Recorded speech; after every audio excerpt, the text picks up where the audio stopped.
Parte 1. 17 segundos de silencio. La marea estaba alta, pero nadie en la playa se movía.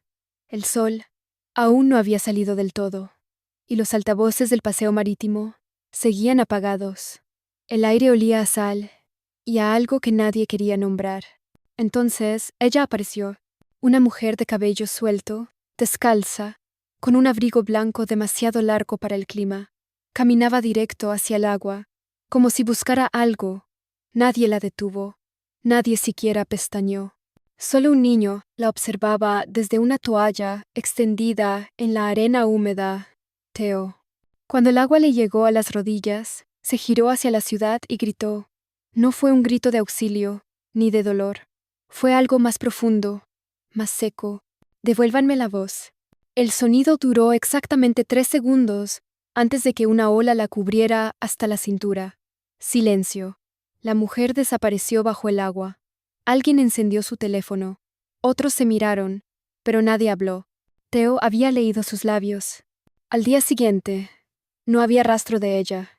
Solo un operario barría la orilla, con una pala, metódico, como si buscara conchas.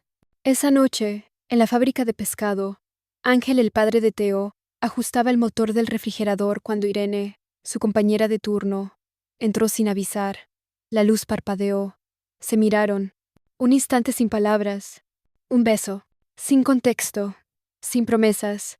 Al volver a casa, Ángel encontró un mensaje en su dispositivo de control personal. 5 palabras. Licencia verbal suspendida por revisión. El silencio no se notifica. Solo llega. Parte 2. Lo que no se dice también pesa. En casa, el silencio de Ángel no pasó desapercibido.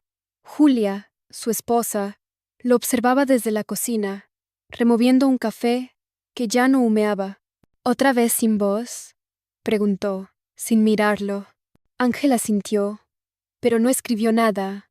Solo se sentó en la silla del comedor y apoyó la frente sobre sus manos. Julia no insistió. Ella sabía que en la ciudad de Rubera a veces los permisos de palabra se suspendían sin explicación, por mantenimiento del sistema emocional, decían. Pero últimamente, ese silencio estaba cayendo solo sobre algunos. Esa tarde, en la escuela, Theo dibujó a la mujer de la playa en una hoja de su cuaderno. La dibujó con el abrigo mojado, gritando hacia el mar. ¿Quién es ella?, le preguntó una chica nueva, sentada a su lado. Nadie, respondió Theo, aunque no estaba seguro. Al salir, pasó frente al viejo restaurante, abandonado en la esquina de la avenida Sur. Desde adentro, una sombra se movía rápido. Parecía alguien revisando papeles, agitado, pero cuando Theo se acercó al ventanal polvoriento, la figura ya no estaba. Esa noche, Julia recibió una notificación en su reloj digital. Recordatorio. Día de sinceridad conyugal. Lo miró con una sonrisa amarga y apagó el dispositivo. En el pasillo, Ángel cargaba una caja vacía, sin propósito claro. Lo hacía lento, como si el peso fuera real. ¿Te pasa algo?, preguntó ella desde lejos. Él la miró. Su gesto decía mucho, pero no lo suficiente. Y mientras el reloj marcaba las 0, sonó una alerta general en todos los hogares de Rubera. Suspensión temporal del derecho a preguntar. Parte 3. Palabras que no encuentran salida. Al día siguiente, en Rubera, nadie podía preguntar. Solo hablar si era estrictamente necesario. Las calles se volvieron un desfile de frases cortadas, saludos mudos, miradas que buscaban significado. Theo caminaba con su madre, Julia, hacia el supermercado, en silencio, como todos. Pero al cruzar frente a la estación de servicio cerrada, Theo vio a la mujer del abrigo. Esta vez, estaba sentada sobre el muro, los ojos clavados en él. No dijo nada, solo bajó la cabeza y se acercó. Y sin previo aviso, un segundo pozo de sentido prohibido se abrió en medio de ellos. Un gesto, una pausa, un instante invisible, y el pozo fue un pozo real. Por dentro, solo hubo un poema silencioso, un poema que fue un pozo, y luego, un pozo, que fue un pozo, y un beso. Theo no entendió por qué sintió que había fallado. Al regresar a casa, Julia encontró la sala desordenada, papeles del trabajo de Ángel, esparcidos por el suelo. En medio de ellos, una hoja distinta, una carta escrita a mano, pero estaba en blanco. Ella, sin saber por qué, la guardó en su bolso. Más tarde, mientras preparaba la cena, Ángel regresó. No dijo palabra, pero dejó sobre la mesa una caja nueva, pequeña, cerrada. En la tapa, solo una palabra escrita con marcador azul. Todavía. Julia la miró durante minutos. No la abrió. Afuera, la niebla cubría las ventanas del edificio, como si Rubera entera se hubiera cansado de ser vista. Y esa noche, por primera vez en años, Julia soñó con una palabra que nunca había dicho en voz alta. La olvidó al despertar. Parte 4. Cajas que no se abren. Desde que apareció aquella caja con la palabra todavía, la casa se sintió más estrecha. Nadie hablaba de ella, pero todos sabían que estaba allí.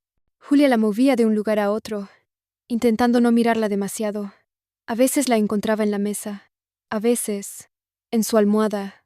Una tarde, mientras barría el pasillo, Julia escuchó un susurro que no venía de nadie. Se giró. Nada. Pero sobre la caja, alguien había dejado un papelito amarillo. Solo decía: ¿te acuerdas? Esa noche, Ángel llegó tarde. Llevaba los zapatos mojados y una expresión que Julia no pudo leer. Se sentó en el sofá, encendió la televisión sin volumen.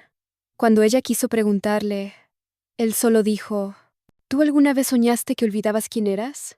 Ella no respondió, pero en sus ojos, la respuesta ya estaba. Mientras tanto, Theo había empezado a escribir. No sabía por qué. Frases sueltas, como si no fueran suyas. Al salir del colegio, comenzó a pegar esos papeles en faroles, árboles, paradas de autobús, una palabra por hoja. Ya, nunca, fuiste, quizás. Y una tarde, frente al colegio, vio cómo la mujer del abrigo arrancaba uno. Lo leyó, lo guardó en su chaqueta, luego lo miró. Theo no entendía nada, pero esa mirada se sintió como una respuesta a una pregunta que nunca había hecho. Y entonces, llovió, con fuerza. Y esa noche, la caja ya no estaba donde la habían dejado. Solo quedó el silencio. Y un sobre blanco, bajo la puerta. Parte 5. El sobre que no decía nada. El sobre era blanco, sin remitente, sin nombre, sin marcas. Solo pesaba. Pesaba como si llevara dentro algo más que papel.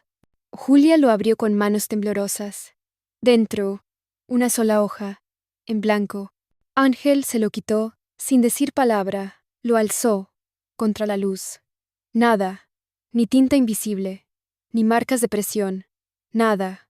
¿Y si esto es lo que queda cuando uno se calla demasiado? Murmuró. Esa noche no cenaron. Theo se encerró en su cuarto, pegando nuevas palabras en su pared. No sabía por qué, pero escribir le daba paz. Hoy, en uno de los papeles, había escrito: ella sabe. Al día siguiente, Julia decidió volver al lugar donde todo parecía empezar a girar. El centro comunitario, donde conoció a la mujer del abrigo años atrás, en un taller de escritura, al que solo asistió una vez. El edificio seguía allí, pero todo estaba cerrado, las ventanas selladas, con madera vieja. Un letrero colgaba torcido. Nada que ver aquí. Mientras tanto, Ángel encontró una nota bajo el asiento del coche. Solo 2 palabras, con letra diminuta: no corras. Y, de fondo, una canción sonaba en la radio, aunque él no la había encendido. Theo, en casa, recibió una llamada de un número desconocido. No habló, solo escuchó una voz suave que dijo: no preguntes más. Y colgó. Esa noche, cuando Julia regresó, la televisión se encendió sola. Una imagen congelada. La mujer del abrigo, mirándolos. Julia gritó, pero al parpadear, la pantalla volvió a negro. Parte 6. Lo que nunca se dice. El lunes, a las 7:03 de la mañana, el timbre sonó una sola vez. Nadie estaba esperando visitas. Ángel abrió. En el umbral no había nadie. Solo una caja pequeña de madera clara, sin cerradura. Dentro, una Polaroid. Julia, en el andén de una estación desconocida, sola, y en el reverso, escrito con tinta roja, hace años, o hace horas. Julia, desde el comedor, se acercó. Esa foto, no recuerdo haber estado allí, pero sé que es real. Teo bajó las escaleras. Notó algo más. En la foto, detrás de Julia, había una sombra. No tenía rostro, solo presencia. Durante días, todo pareció calmarse. Nada extraño, nada fuera de lugar. Hasta que una tarde, Julia se encontró de pie frente al espejo, sin saber cómo había llegado allí. En su reflejo, alguien más la observaba, parado detrás, pero al girarse, no había nadie. Ángel, esa misma noche, encontró la máquina de escribir de Teo, en la terraza. Una sola hoja en ella, recién escrita. A veces, los secretos no destruyen, transforman, y lo que callas te moldea más que lo que dices. Fue entonces cuando lo entendieron. No se trataba de encontrar una respuesta, sino de aceptar la grieta, de vivir con la pregunta abierta. Al día siguiente, los tres salieron de casa temprano. Nadie dijo una palabra, y cuando volvieron, algo había cambiado. Todo estaba en su lugar, pero el aire olía distinto, como si alguien más ya no estuviera, o peor, nunca hubiera estado.